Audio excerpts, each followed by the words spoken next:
বাংলাদেশ নিয়ে অমর্ত্য সেনের বক্তব্য নিয়ে যা বলেছেন জামায়াতের আমির। ভারতের নোবেলজয়ী অর্থনীতিবিদ অমর্ত্য সেনের গণমাধ্যমে প্রকাশিত সাক্ষাৎকারে বাংলাদেশ নিয়ে বক্তব্যের প্রতিক্রিয়া জানিয়েছেন জামায়াতে ইসলামী আমির শফিকুর রহমান।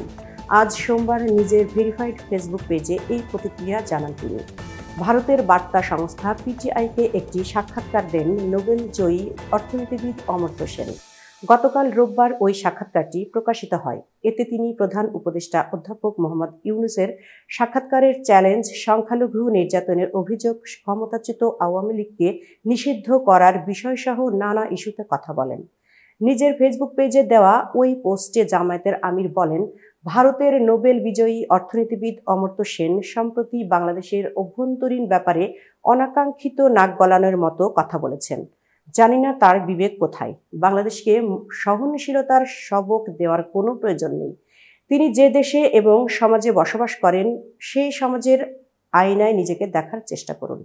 শফিকুর রহমান বলেন, বাংলাদেশের জনগণ টানা 15.5 বছর সেকুলারিজমের ধর্মনিরপেক্ষতা নামে চরম ভণ্ডামি প্রত্যক্ষ করেছে।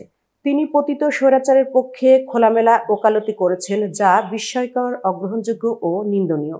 পোস্টে জামায়াতের আমির বলেন, জামায়াত ইসলামী সম্পর্কে যা বলেছেন তার বদ্ধমূল ধারণা থেকে বলতে চেয়েছেন। বাস্তবতা পুরোটাই উল্টো। শফিকুর রহমান বলেন, সংখ্যালঘু বলে তিনি অমর্ত্য সেন যাদের চিহ্নিত করেছেন সেসব ভাই বোনদের উপর নির্যাতনকারী দানবের নাম হচ্ছে আওয়ামী লীগ। সাহস থাকলে তা বলে দিন। পারবেন না, কারণ আপনারা সীমাবদ্ধ সুশীল। জামায়াতের আমির বলেন, বাংলাদেশের অভ্যন্তরীণ ব্যাপারে সময় অসময়ে নাক গলানো দেশপ্রেমিক জনগণ একেবারেই পছন্দ করেন না।